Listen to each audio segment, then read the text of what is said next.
benvenuti a tutti in Italia, and welcome to everyone from around the globe that's joining us today. For those of you that I don't know, I'm John Tanzella, President and CEO of IGLTA, which is the International LGBTQ Travel Association. It's a real pleasure to see so many familiar and beautiful faces out there. I would just ask that if you could mute your computers and your phones, because there's a lot of feedback going on. Other than the panelists, if you could mute your computers and phones. So today's a special day. As you know, today would have been the official start of our annual global convention and the first time in Italy in our 37 years of history. So as disappointing as it is that we're not all there together in person, I just want to say I've really enjoyed our Thursday Members Connect sessions, getting to see so many of you and so many tourism professionals from all over the world. So for today's session, we thought it would be appropriate to check in with a few friends in Italy that have been really instrumental in organizing the Milan Convention with us.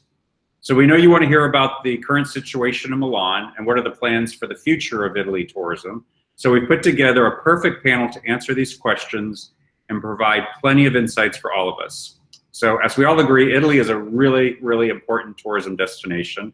So it goes without saying the world is a very different place right now. And we want to hear about what's going on in Milan with COVID, and which was hit very badly, as we know, and like other cities, New York, etc., and hearing about the situation in Italy overall.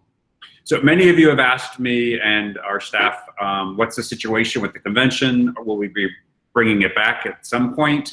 And I am excited to say that the board of directors are hoping to bring back the convention in Milan in 2022 after Atlanta. So stay tuned for more details about that in the very near future, because I don't have anything solidified yet, but we're working on it.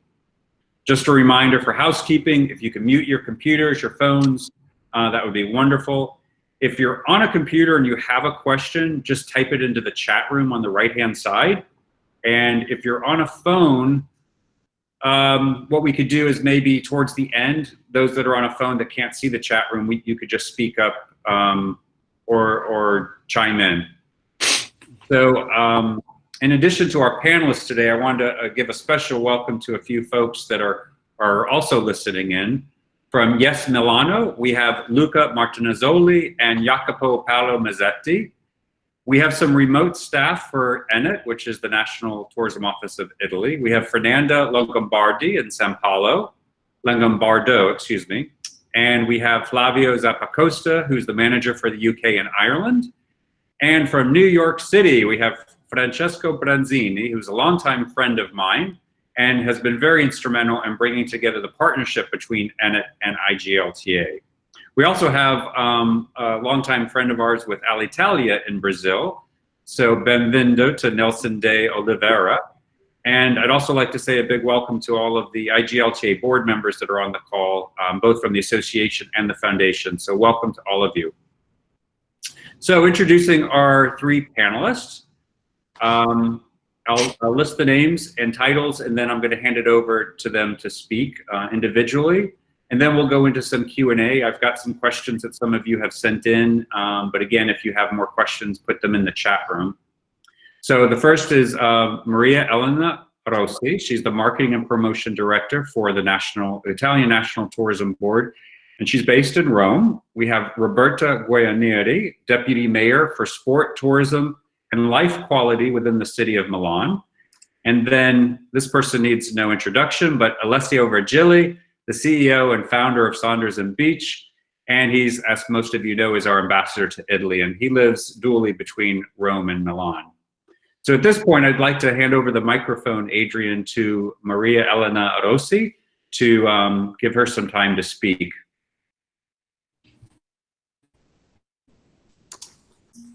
One moment. So, I'm supposed to be online, yes? I can hear you, but I don't see you on the screen yet. Oh. I should be, because I see myself. Okay, maybe now. Yes. Hi. Hi, everyone. Can you see me? I can see you, yes. Okay, can you hear me as well? Yes? Yes. Okay, wonderful. So thank you very much for this invitation. In fact, we should have met personally these days in Milan. Just a few updates from our side at the moment.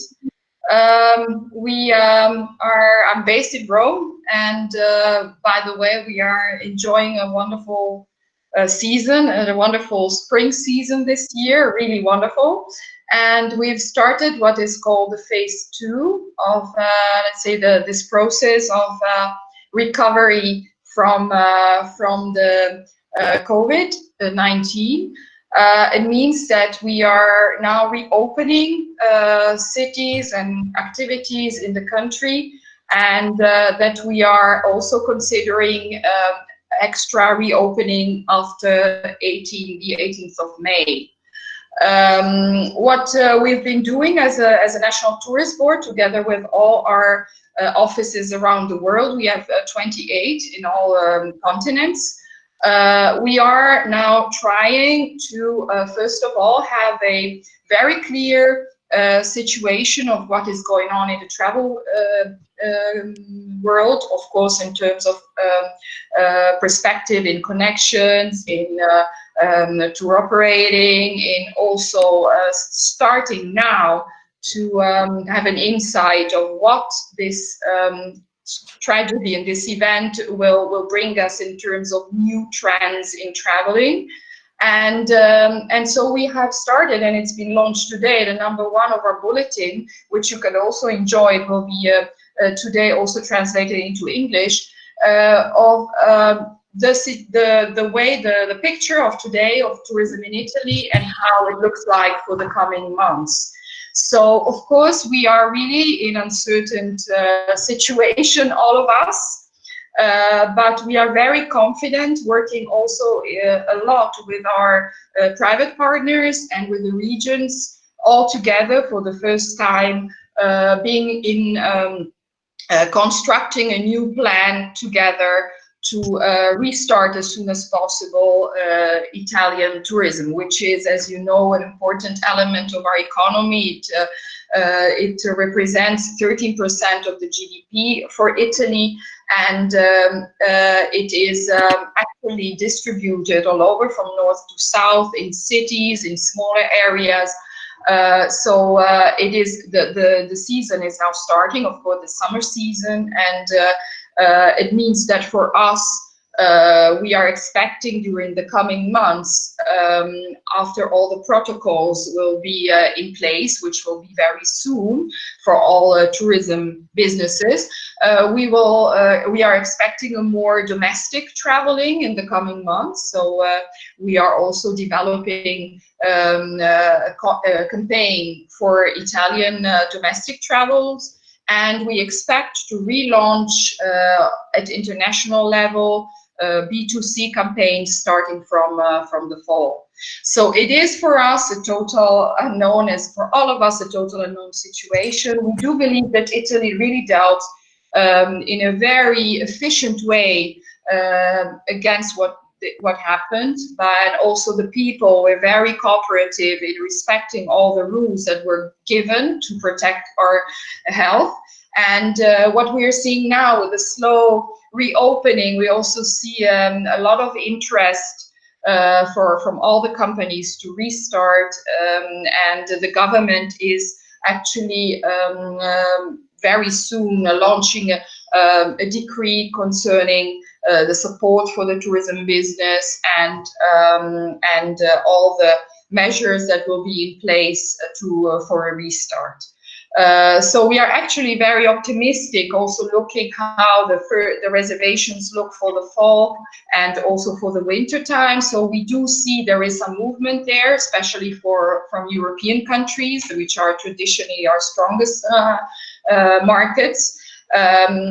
Also ministers, tourism ministers, our tourism minister, Mr. Franceschini, together with his colleagues from Germany and other main European countries, are discussing about common protocols for reopening at a European level. So these discussions are being carried out actually right now and in the coming weeks. So I guess that looking at the numbers and the decreasing of the pandemic, we believe that I mean, we are quite optimistic about what will happen in the coming weeks.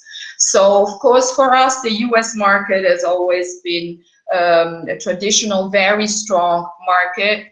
On one hand, a mature market, but at the same time, developing also new and innovative products, which are very important for us also to develop the more niche segments.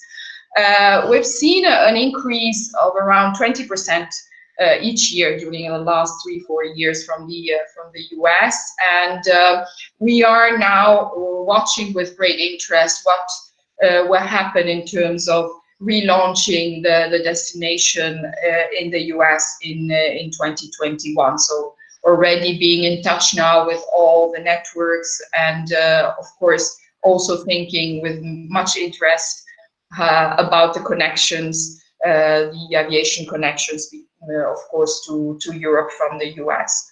So we are so much, we wanted so much, and we worked so hard for the convention in Milano, and so we are so much keen on seeing you back, and so anyway.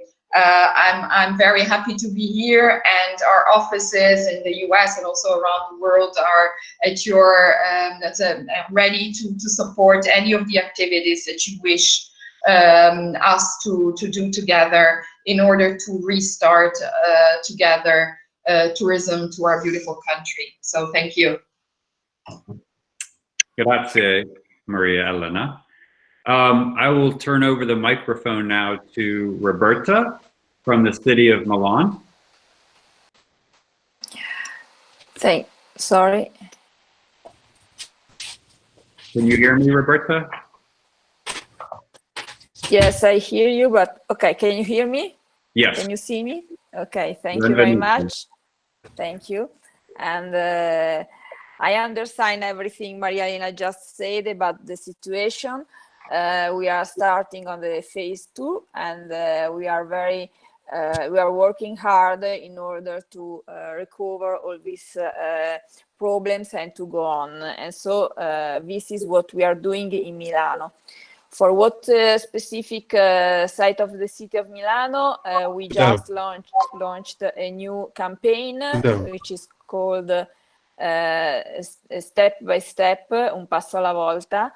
I think that this is what we have to show to the world, that Milano wants to go on, wants to restart, and wants to be considered to show how it is secure from a sanitary point of view, and this is a message that we are planning to give all over the world.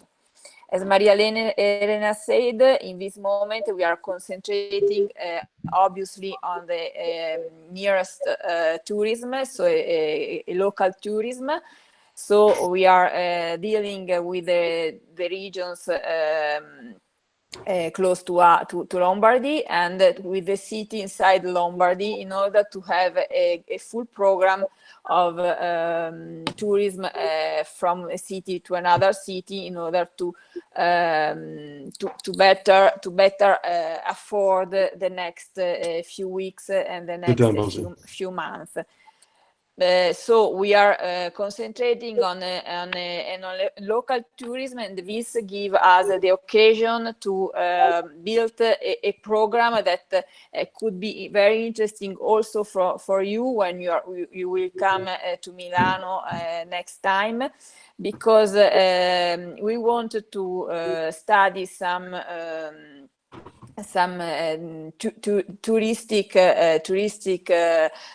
tours, in order to see that, to show you and to understand that the tourism is not just located in a city, but we have plenty of very beautiful places and cultural interests very close to Milano that you can reach just in a few hours by traveling. And so this could be a stimulus for you and for all the tourists that are coming in our city next times to stay more days in the city and to visit and to take the occasion to visit not only Milano but also the cities close to Milano. This is for, the program for the new the projects and the program for the short periods. For what concern the medium-long terms, we are working on big events, as Maria Elena said. We are confirming big events as the the World Route, so the air convention here in Milano next autumn. We are confirming big events also from a sports point of view as a Giro d'Italia that are very important from to give it will arrive here in the center of the city in Duomo, and it's a good occasion to show to the world how is the city in this moment. And we are working with our stakeholders in order to canalize all the energy that we have in the city. Everyone want to start again and to continue in the project that we temporarily stopped in these few months. As the same of you that are planning to come back to Milano in 2022, others are planning to do again to do their projects, to realize their projects starting from autumn, so very soon. So I think that in a couple of years, as you are planning on 22, you will find the Milano that you knew last year when you came in order to organize our meeting. And Milano will be the same. It will be the same, very city, very welcome, very welcome for LGBTQ plus tourism, very welcome for all the tourists from for what concerns especially the security of this. Grazie, Roberta. Now I'll turn the microphone over to our ambassador in Italy, Alessio, who has been really, really amazing in bringing the convention to Italy, and the support of him and his team working 24 hours a day for IGLTA. And I see he's got a COVID clean shaved face. Nice to see you, Alessio. Alessio, if you could share some of your insights. Alessio has his hands in so many different things: tour operator, travel agent, media publication, hotel management. So he has a lot to share. So the floor is yours, Alessio. Benvenuto. Grazie. Sorry for my hair because it's very long. Yes, as you said, my group is a group of brands and companies. We have a tour operator. The name is Quickie Travel. And we have another company that manage and organize facility services for hotels. In this moment, we are working on a sanitization and safety protocol for hotels that is in phase of validation from an international certification company named RINA. And with our tour operator, Quickie, we are doing a lot of reorganization of our core business. Domestic travel for 2020 is an important concept for us because it seems unrealistic to think that we lost tourists from abroad. We have created special travel bond for who want to support us now and travel in the next future with special benefit and discounts dedicated. And in order to help people to go on holiday in Italy, but remaining in the city and in their city and in their regions, because they will not have a lot of time or a lot of money to travel this year, we have created and developed a few mobile apps with audio guides about our untold history tours. We did the first one with the municipality of Milan about the walking tour of Leonardo da Vinci in a gay light. And but for example, as Roberta says, close to Milan there is other very beautiful city that people that lives in Milan can visit just in one day, like Crema. And there we have developed also the audio guide for the walking tour of Call Me by Your Name movie for people that want to see the movie sets. Or in Rome we have our famous audio guide about the Vatican Museum in a gay lesbian light. So we are working on new technology also to help people that at the moment don't want to travel with other people or using a travel guide because they are scared about socialization in this time. But we want to begin to come back very soon with our escorted tour because it's our core business. About the future, effective campaigns are already scheduled in order to promote the destination for international travel for 2021. Our first market is US, also for us, and we are already working with ENIT, especially in US, on involving American travel agents and tour operators to attend the webinars to keep our market share. So we are working very hard. All our team based in Rome, Milan, or in the US, because our companies based in Italy and in US are working from home, but are putting all their efforts on the relaunch of our activities in the very future.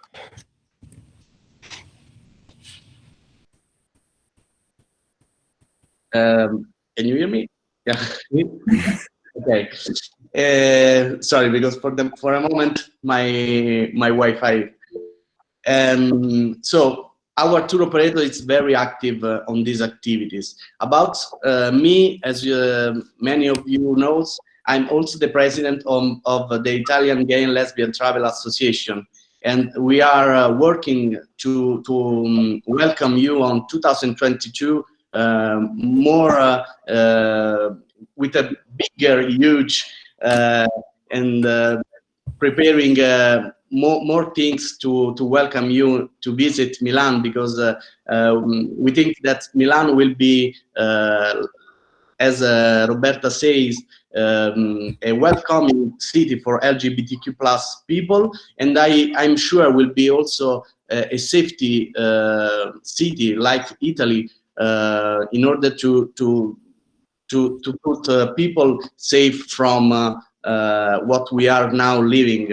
So I think in 2022 we will be already to welcome the IGLTA convention with the same effort that we put in the last year in order to organize the 2020 convention. What can I say? I think that's all.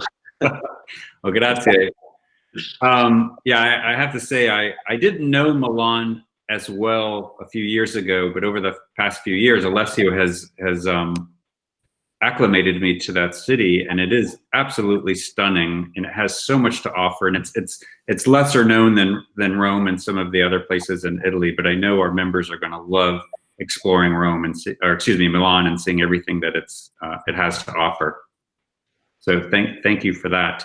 A couple of you have asked if we're taping the session. We are taping it, so we'll be able to share the tape with you afterwards, and for any members that weren't able to actually make this meeting. So again, just make sure you keep your computers and phones muted, except for the panelists. So it sounds like you guys are all very positive, very nimble. I'm really happy to see ENIT in particular sounds very nimble in what they're trying to do and go after different segments. Some of the questions we've had is what's the mood of the general population in Italy, and in particular Milan? And then separately, what's the mood of the tourism professionals? Are they feeling like the end is in sight and Italy is going to come back, or what are your thoughts on that? And maybe that's a Roberta question for Milan, but anybody can answer. Yes, I can give the first answer. I think that to be positive, I mean, this is a very tough moment for the tourism, obviously for Italy and for Milano also. But I want to be positive, and so I want to see the good face of the problem. And I think that Milano has more advantages than other cities, because the tourists know Milano not only as a safe city, but as a city where the quality of the offer for the tourism, from what concerns the restaurants, the bar, the hotels, and all the venues is very high. The quality is very high, so are very high standing venues. And this was before, and this will be in the future. So we don't have to prove to the tourists that our quality of accoyance of the tourism has changed, because it has always been very, very high. And this is a good issue for us, because we don't have to demonstrate anything for this point of view. So when we can show and can demonstrate that Italy is a safe place, the safety and the security of the country is very high, for Milano it will be a very good.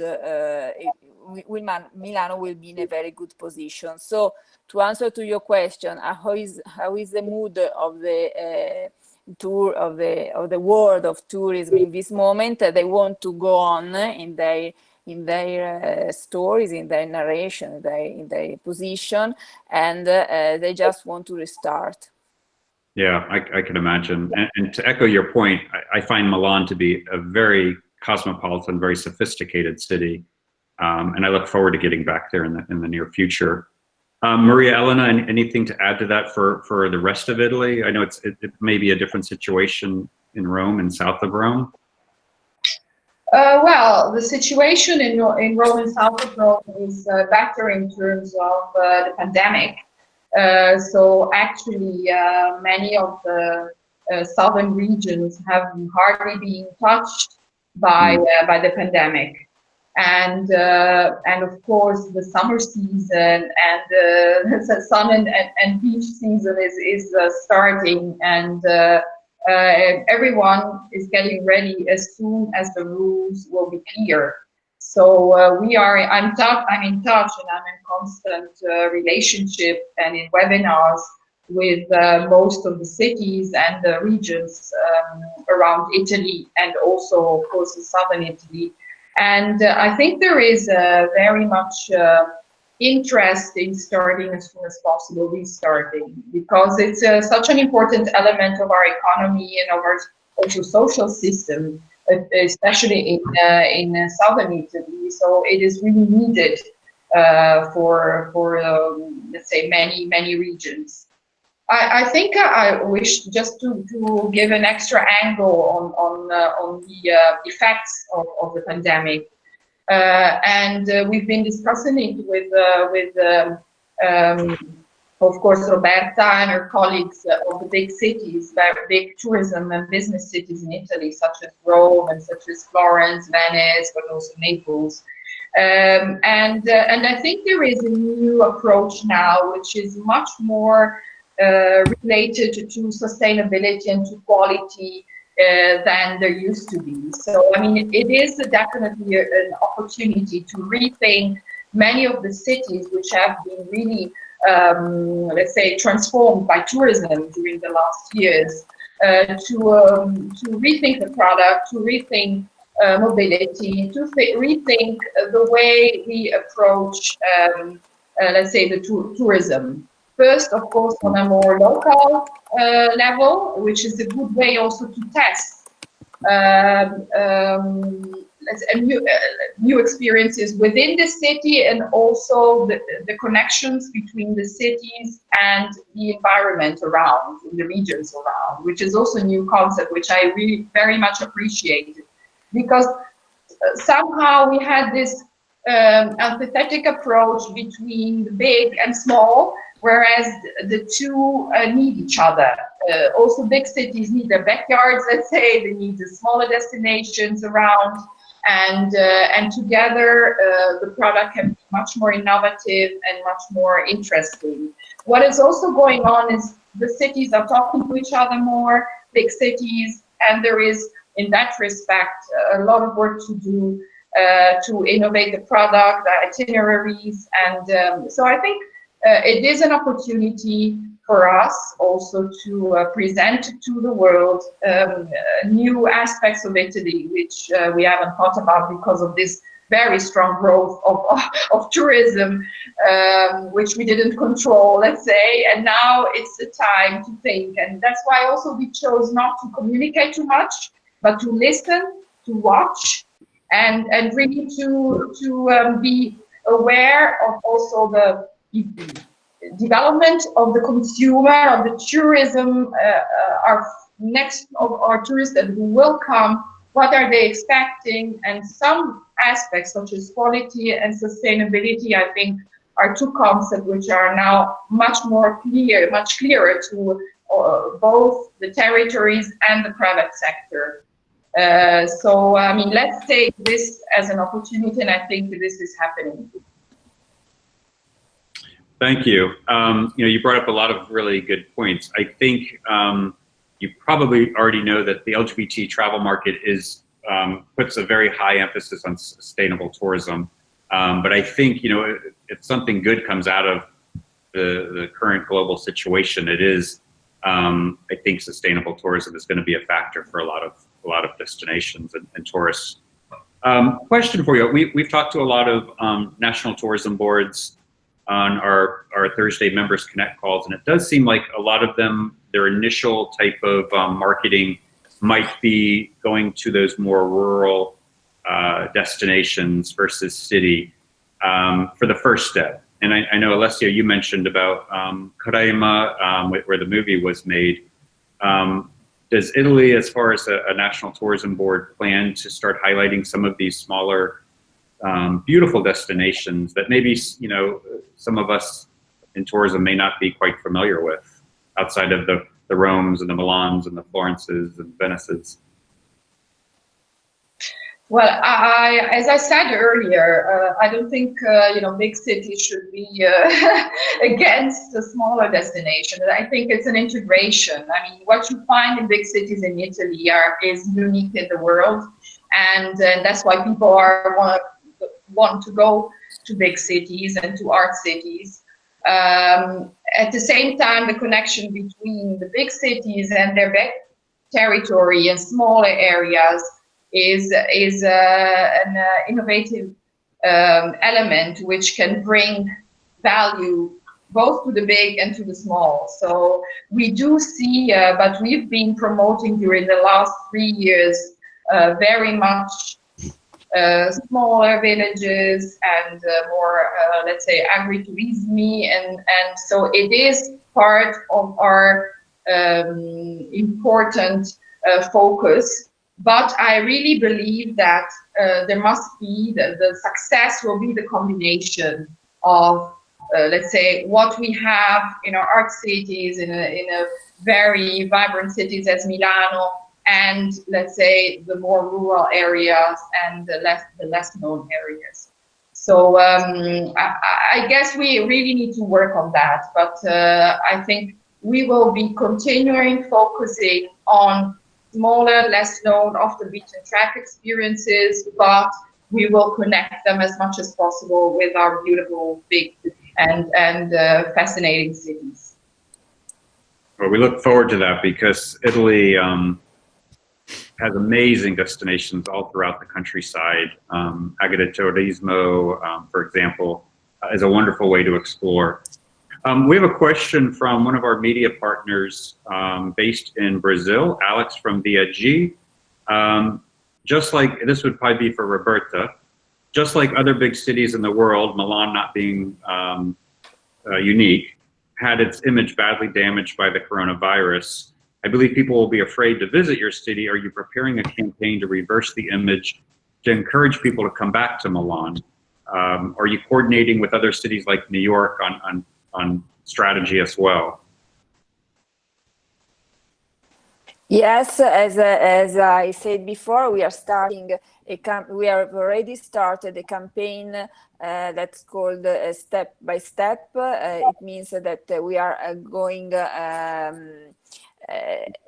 not in a Russian way, but we are going step by step to present the city as a city that is very safety and very safe, and that so we are working on this point of view. For sure, we need when the international boards will be open again to have a connection with other cities, so we can plan a mutual campaign in order to show from international point of view our situation. Grazie. And this question might be a bit for you, and as well as Maria Elena. With the status of what would be your concerns or plans for airlift to Italy? Because most of our travel advisors, you know, they're relying on the airlines to start back up to send clients there. With Air Italy went bankrupt, and certainly Alitalia is facing certain challenges. Do you have any updates on airlift into Italy? You want me to answer, or that? Well, what Roberta was saying earlier is Milan will host in November the largest event on the aviation, which is World Routes. And for us, it will be a great opportunity, of course, to put in touch the airports, Italian airports, with the aviation. As you all know, the aviation world is in great difficulties, both let's say the official airline, there's country airlines, and the low cost, which also have been crossing Italy and Europe. So I think there are many question marks there. We expect Alitalia to restart the connection between Italy and New York JFK by June probably, and of course what we will see is how the situation will evolve will be determining also what will happen next. As many companies, Alitalia has been supported during these heavy times also by, let's say, the government, and for us it is definitely strategic, the role that Alitalia will play in the connections between Italy and the rest of the world. So we, of course, as we said, it's a question mark, protocols, how the airlines will be able to restart, in what conditions, how the pandemic will evolve. So I guess in a month's time, by the end of May, mid-June, we'll know more about it. Well, we're all pulling for Alitalia because we know how important it is to have a national flag carrier. Moving from airlines to cruise ports, we have a question from Dean Nelson. He's a travel advisor member of ours in Vancouver and an award-winning member of IGLTA. Coming from Vancouver, no stranger to sustainable tourism, no stranger to cruises and overcrowding from the cruise ships. Is there any limiting of number of passengers allowed off at ports at any given time, similar to how the Antarctic is regulating the numbers of passengers allowed in at one time? And I know this would apply particularly to Venice with the challenges they've had, but after COVID, is there a plan to change the parameters of the cruise ports there that might be a bit overcrowded? Well, we are following very closely the situation. As I said, each area of activity, of tourism activity, is developing protocols. There is, of course, a European framework, and there is an Italian framework. And I'm sure that, as I said, there is a new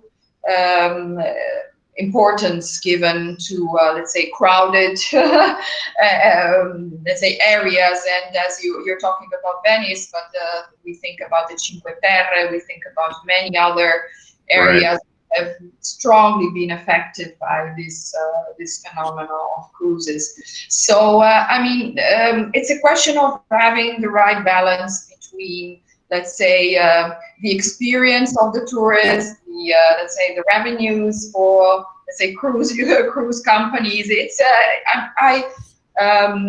it's actually at the moment where we have to be very careful, but of course we can always give suggestions. It's not in our hands to find a good balance between sustainability, both environmental and economic.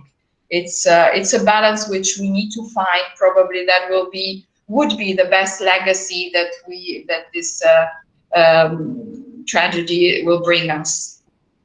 Yeah, I agree. It's such a balancing act for a destination with those massive cruise ships, juggling the local community and their concerns, juggling tourists who want to see the destination, juggling sustainability, and juggling finances. It's a lot to manage. But Dean, thank you for that thoughtful question, because I think certainly Italy and Vancouver aren't alone to that. The United Nations World Tourism Organization put out a statement yesterday that international tourism will be down up to 80% for this year. Definitely a huge factor for destinations reliant on tourism. Italy is not unique to this by any means. But do you see a role for the LGBTQ travel market to bring business back to Milan and throughout Italy's recovery? You know, our community is widely known as the first to venture back into destinations after certain situations, certainly 9/11, certainly Nice and others. COVID is certainly remains to be seen, but how important are you placing on LGBT tourism to bring back business to your beautiful country and Milan as a city? And Alessio, for your tours. Shall I start first, or? Start. Just a few words about it. I mean, we have, as you know, we've been investing a lot all around the world on LGBTQ plus target group. Let's call it this way. And there are several reasons why we did this. It's a question of values, and it's also a question of having trendsetters exploring and setting the trend for other customers who are willing to travel.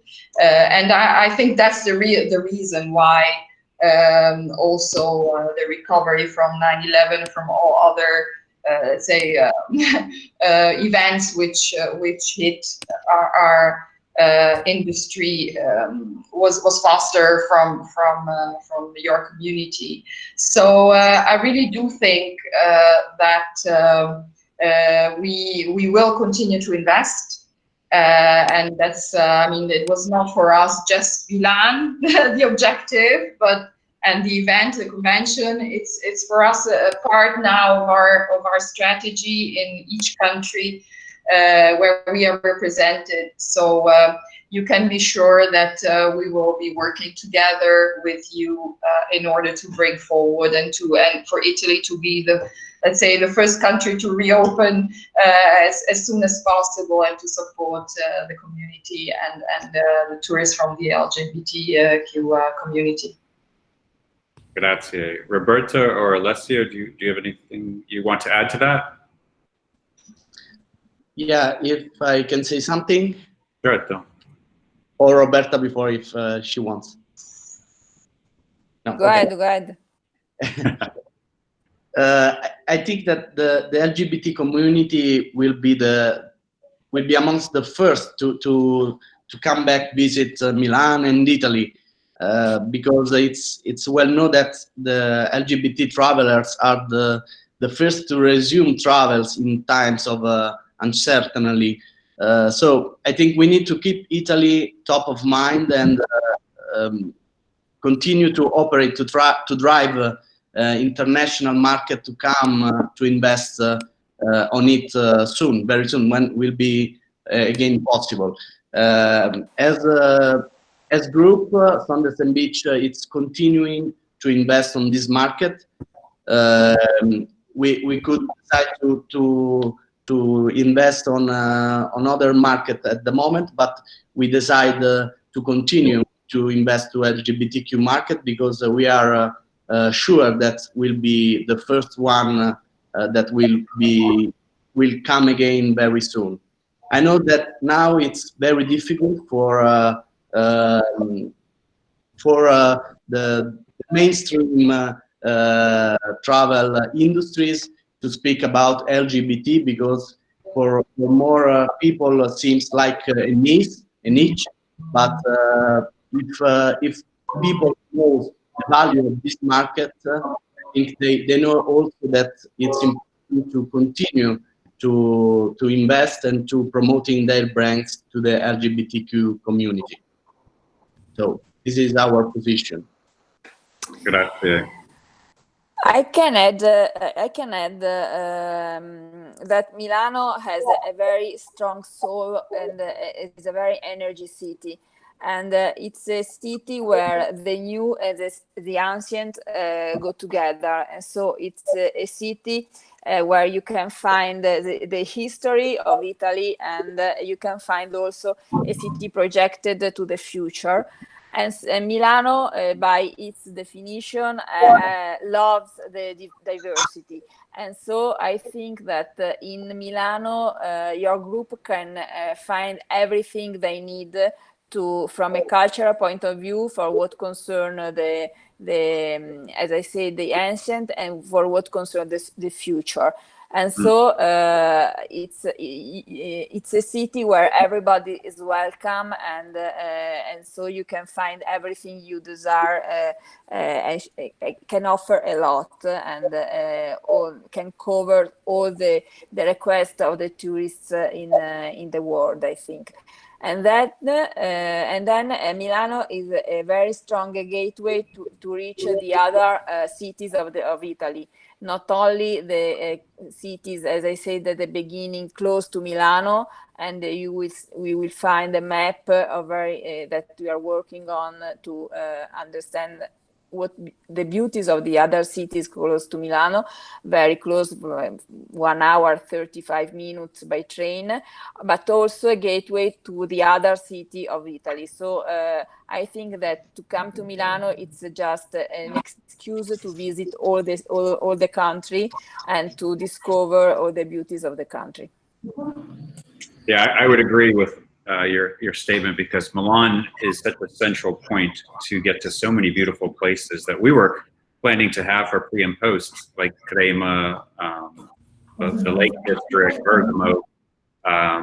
There's so much within a very easy train ride from Milan. We have a question from Marco, who is a tour operator in Peru. He is asking if you know, and this might be a Maria Elba question, is Italy planning to have any restrictions for access for tourists coming in the near future? Because we're seeing a lot of quarantining of travelers at the moment. Have you heard any discussions of this in the governmental authorities there? Yeah, well, as I was saying earlier, there is now a very deep discussion concerning restrictions and quarantines. I think it is in the interest of all European countries to abate them. At the moment, it is possible to come to Italy, but with restrictions. I think, as I was saying, that through the relationship between the different governments which are taking place at the moment, and with the development of the virus in a positive way, these restrictions won't exist. But of course, as we are saying, this is based on the developments of the virus. I mean, if the trends are going down very fast as they are at the moment, I believe that by mid-June the situation will change. But as we said, all of us are really in unknown territory, so it's hard to say. But there are very concrete talks on a European level in order to have a common approach to avoid any restrictions. So this is what is going on at the moment. Yeah, and like I said, Italy certainly isn't unique to this situation. But thank you for that. Yesterday here in the United States, it was National Travel Advisors Day. And of course, in my opinion, I think IGLTA has the best of the best in this category, and they are uniquely qualified to drive business back to Italy and to your tour companies on the earlier side of the recovery. What kinds of tourism would you like to see travel agents, or excuse me, travel advisors and tour operators focus on when they're selling Milan and when they're selling Italy as things start to open up? Again, I start with Italy. From our point of view, I mean, the kind of tourism which we've been focusing on in the last years is, as I said, quality tourism, the conscious traveler, respecting the environment, appreciating culture, authenticity, and being also very curious to get to know new experiences and to new places. So to combine, as I said, this wonderful combination of ancient and future, and of nature and art cities. I mean, we've been working very much with travel networks and with travel advisors in the last 2 years, and this work will go on by keeping high the awareness, and by presenting, and I mean, our colleagues in the US are working on this during the coming months, both let's say the well-known destinations, but with new eyes, and the new destinations. So the important is, let's say, how deep you want to go when you travel. I think that a conscious travel, that makes a big difference when we think about the conscious traveler. We think a conscious traveler really is curious and interested, and wants to deepen his knowledge of the place, both by the locals and by the experiences that can be carried out in a place like Italy. So I think, I mean, this is the vision that we have developed during the last 3 years, and it won't change. It won't change. I think it will be even more important to attract conscious travelers for us, because they will also be the ambassadors to others. And in that respect, I mean, that's why your community is perfect, can perfectly be seen as the conscious traveler. That's it. I think that we want, in Milano, we want a conscious travelers. We want the environment is a problem, global problem, and it's the more important issue in this moment. So I think that the travelers that will come to Milano have the need to be need to have a particular sensitivity towards these items. So they must be they must protect the environment. Yeah, I think that's for me personally, that's extremely important. And I would say, generally speaking, in the LGBT travel market, it is a very important aspect to travel.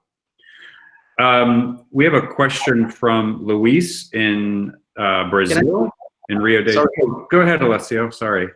Yeah. Just one sentence about the last question.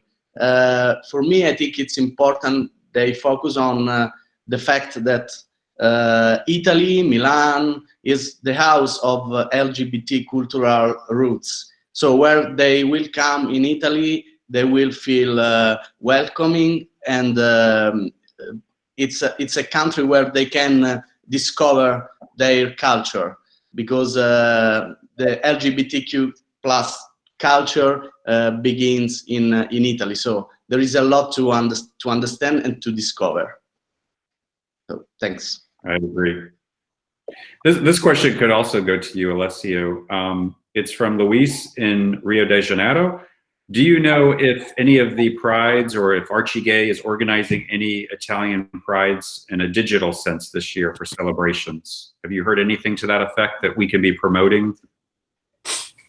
Not for the moment. I think the LGBT community in Italy are looking around to see what will happen.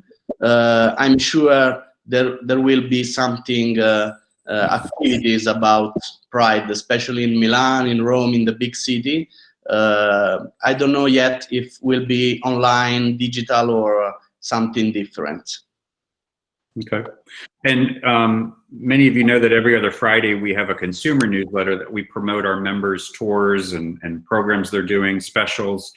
And tomorrow's newsletter is exclusively about Milan and Italy, which we're really excited to be promoting Italy. We don't normally do one particular destination like that, but we thought it fitting for the convention week. Okay. What's that? Oh, I'm sorry. I thought somebody was asking something. Anybody on the phone that has not been able to type into the chat room with questions, Babs, although I think you got on the computer, but anybody on a phone have a question?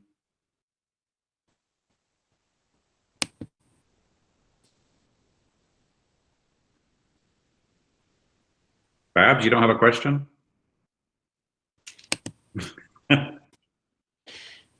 Or she's muted.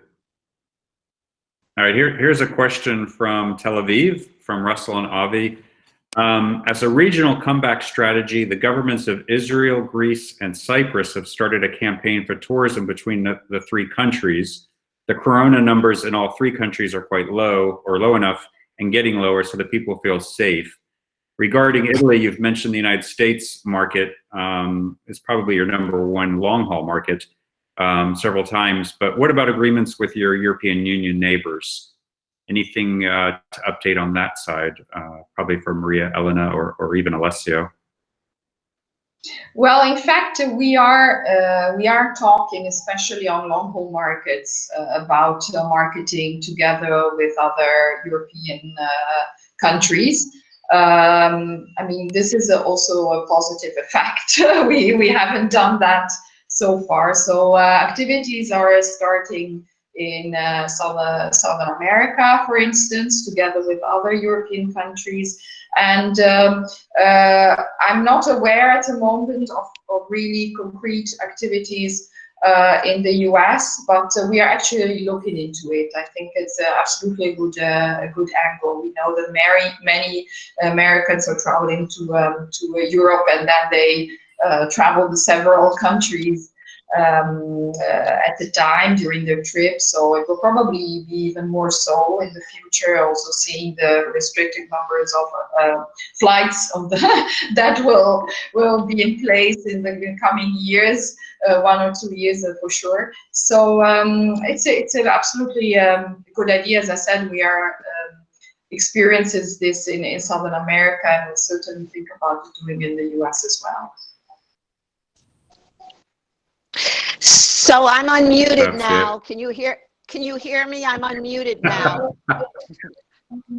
Yes? Yes, Babs. We hear you. All right. So, this has been horrible, me not having to say anything, but it's a good exercise for me. Okay. First question regarding the USA tourist. Because we have the largest number, the country does, of coronaviruses and deaths, how is your country going to welcome us? Will we need health certificates to show that we are we have antibodies, we're asymptomatics? Is any thought going on now about that particular fact?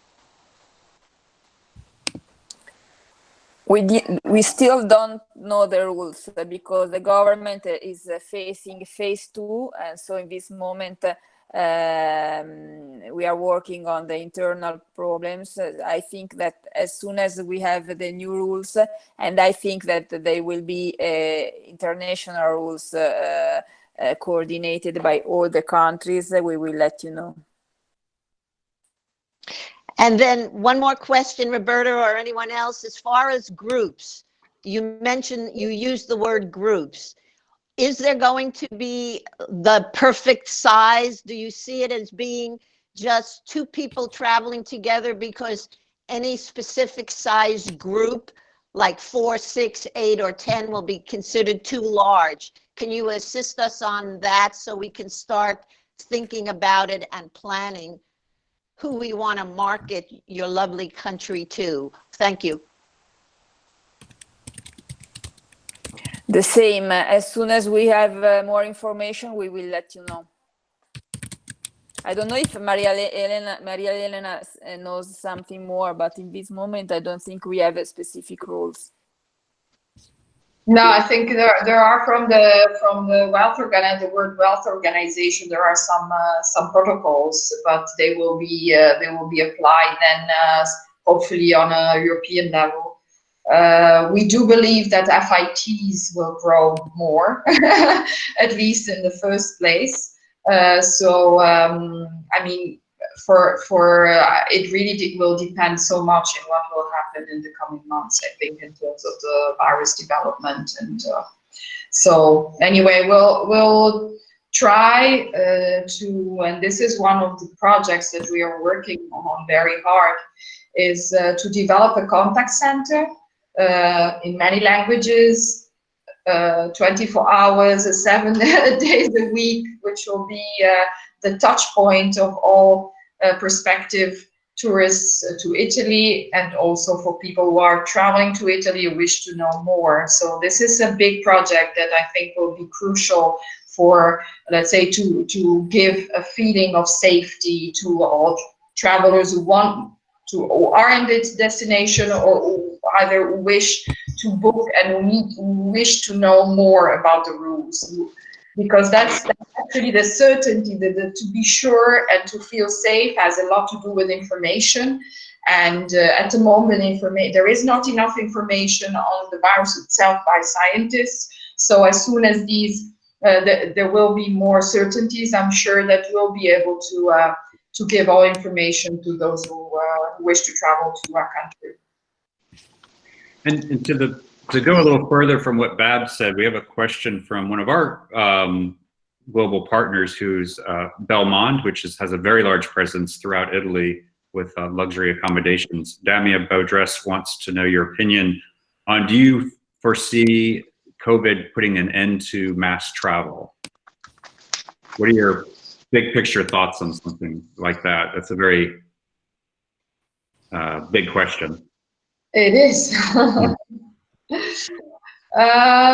It's, as I said, it's a balance. I think it has a lot to do with balance. I really think that the question is larger. It doesn't have only to do with tourism. It does have to do with the way we look at things, and the way we want to find a better balance between social, environmental, and economic questions. And so I really believe tourism is one aspect, but it's an aspect which impacts and crosses, let's say, the social impact, and it crosses environment. It crosses actually everything. So if this is, I mean, we all been reading a lot, I guess, about how this is impacting personally and as a society, the way we behave, and there are two very distinct positions. One is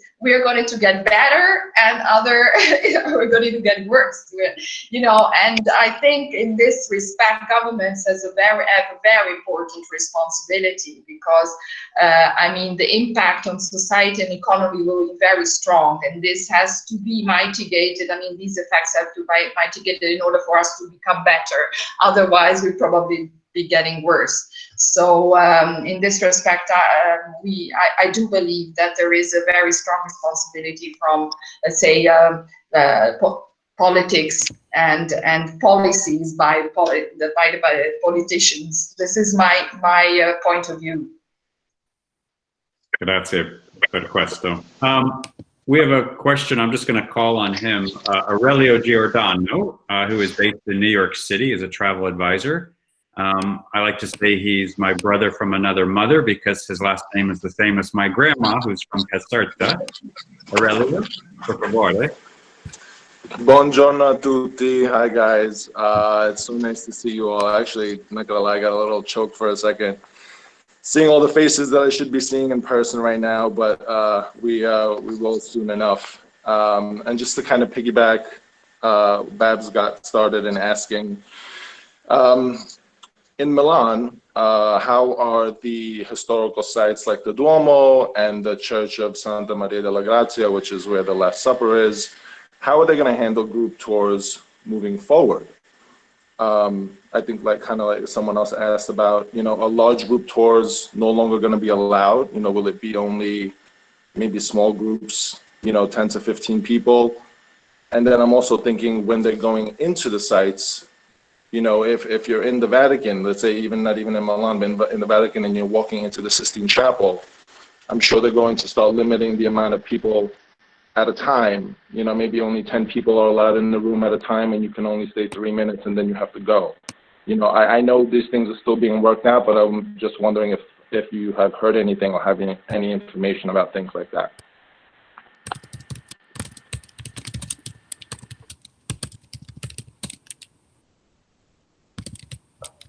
I think, Yes. Maybe Alessio, okay, or anyone, yeah, the tour operator or someone who would know. At the moment, the rules imply that we have to have a social distancing of 1.5 meters. So I mean, this is what we have to respect at the moment. And but the museums will be opening officially on the 18th of May already. So some of them probably will decide to postpone the opening, but in terms of government decisions, there is a strong wish to make our heritage available again, to first, of course, to the citizens, and then in the second place to visitors from outside.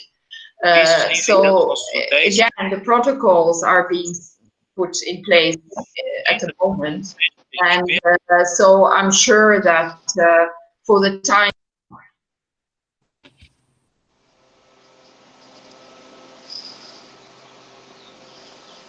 oh no, did I just? You muted her. I think someone muted her by accident. You muted her, John, by mistake. Oh, sorry. Yes, Oh, sorry. okay. There we go.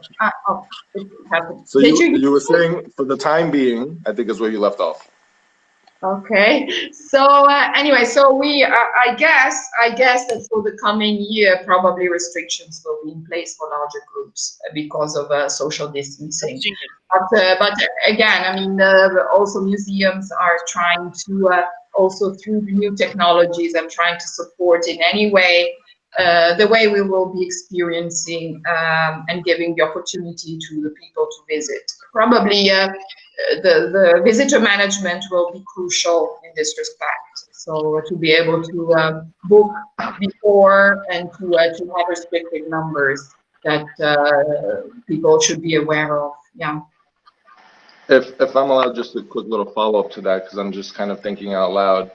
I mean, obviously that's something that's going to be in place across the board. I mean, I think it's just a new normal that we're just going to have to adapt to. We're no longer going to be able to stand shoulder to shoulder and be, massed into certain sites like cattle, And so I'm wondering if maybe technology will take a place, like you said, and maybe specific types of virtual tours might be offered that people might have to purchase, because I'm imagining that even once tourism starts again, because the capacity numbers and ways it was done before are no longer going to be able to be done, there's still going to be a loss of income.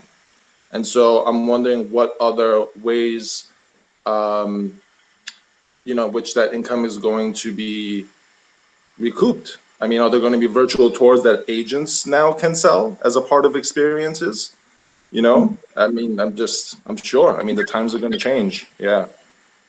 Well, it's a very interesting question. I must say, I participated last week for a 48-hour marathon, an hackathon. It's totally virtual, and where 1,000 young innovators were trying to solve these problems, and they were trying to propose what you said, for instance, virtual tours who would be on a platform and sold as tickets.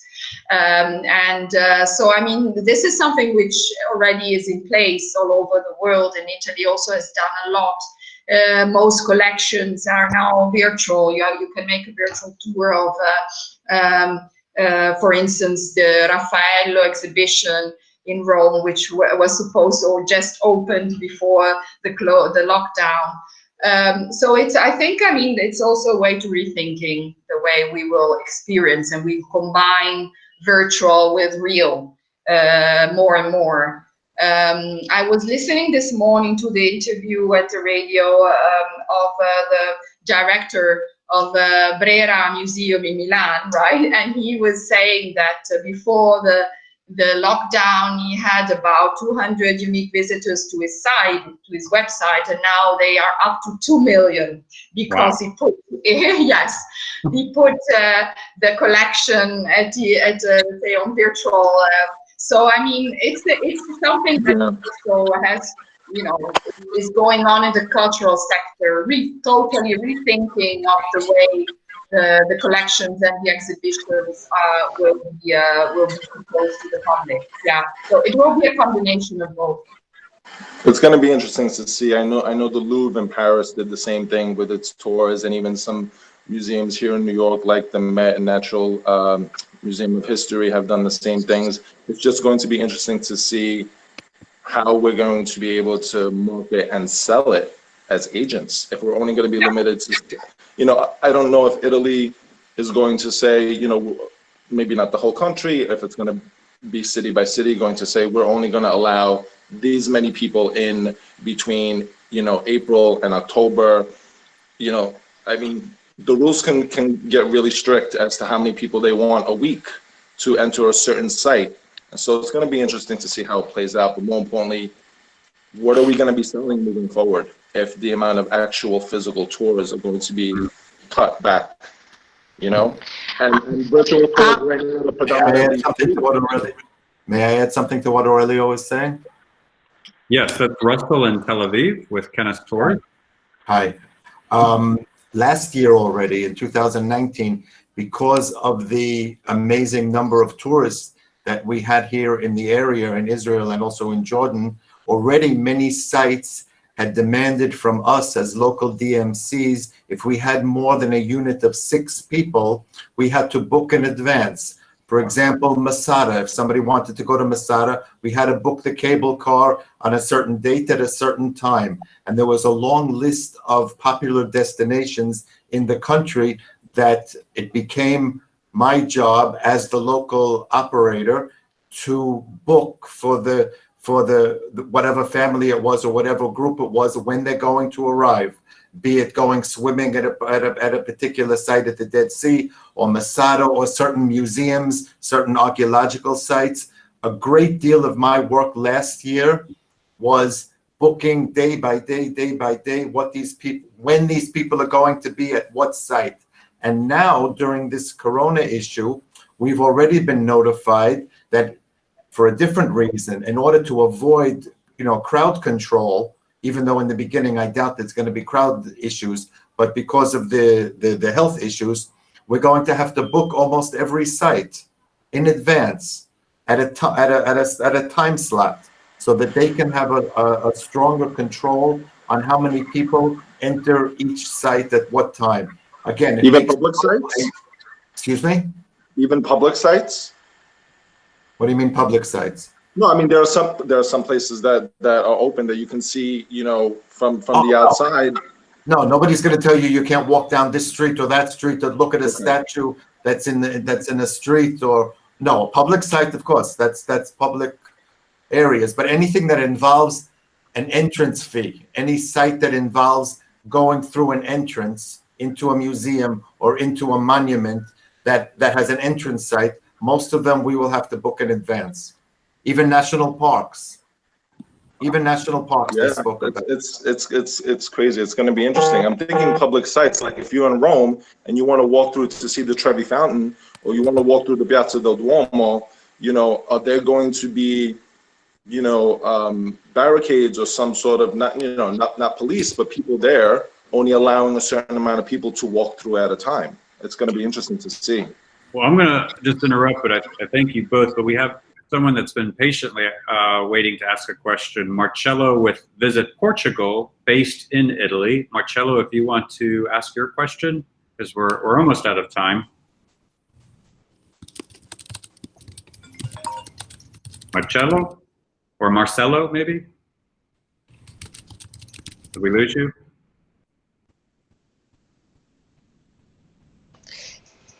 Can I ask a real quick question? Can before your panel leaves, can we find out 1 or 2 points that they want us as as travel agents, as tour operators, something that we can help them with in the interim until they get all of these kinds of things together? We're jumping the gun with a lot of questions, but what can we do now? What can I do tomorrow to help you all so that we can get the interest going? Thank you.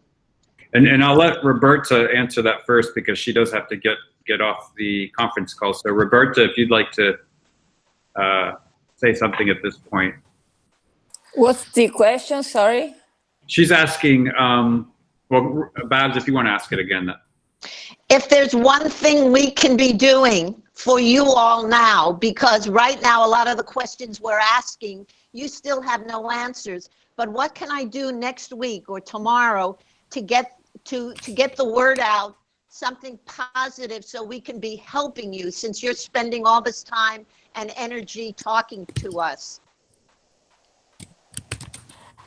There are many things. The first thing is to keep in mind that Italy and Milano are a very important tour destinations, and as I said at the beginning, we are working to demonstrate that they are a safe destination from all points of view, and this is one point. The second one, that we are working on a website of Yes Milano, giving updating every day about what's happening, and about the new rules and the new way to come to visit Italy. So I think that Italy must be one of your main destination, and you will find all the information before arriving, in order not to have any surprise when you are here in our city. And so I think that in a very few months we can go on together. If you have any question about how to come here, what to do, you can contact us. We are always available. You have John and all of you have all our details, and so we are at your disposal for any question. Thank you. Grazie. And I see Marcello Ribanda is on, but if you can unmute your phone, I'll let you get that question in. But Roberta, I know you have to run, so thank you so much. Yes, thank you very much for it was really nice to see you. Seminar, and I hope to see you physically in the very next time. Thank you. As soon as we're allowed to go, we will be there. Yes, yes, and we are here to welcome you. Okay, thank you very much. Grazie mille. Ciao. Ciao. Marcello, it looks like you're on mute. If you can unmute your screen, your computer.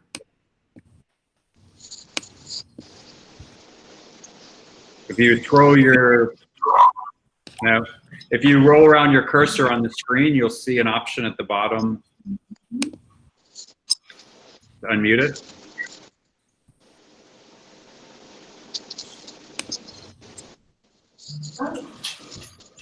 I don't think we have a way of opening you. Hey, All right, John well- Allen Beck just saying hello. Does anybody else have any questions they'd like to present to Alessio or to Maria Elena?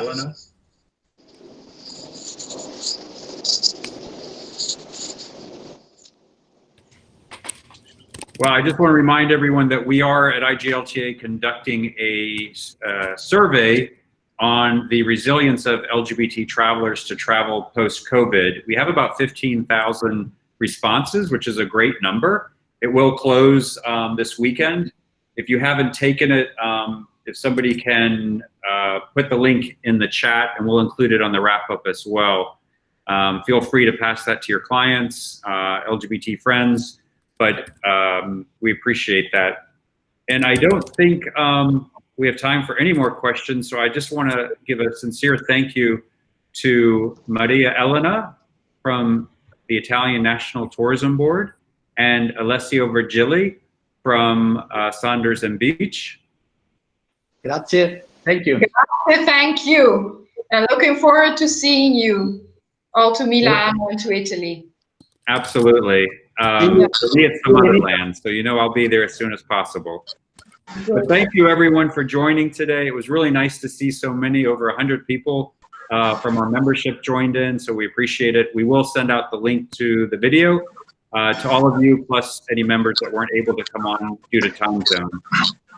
So grazie, thank you. Forza Italia! Forza Italia! Forza Italia! Forza Italia! Viva Italia! Grazie. Italia! Thank you, everyone. Ciao! Soldi. Ciao bella. Ciao, ciao, ciao. Ciao. Big Ciao, hug to ciao, everyone. ciao. Bye. Bye. Oh,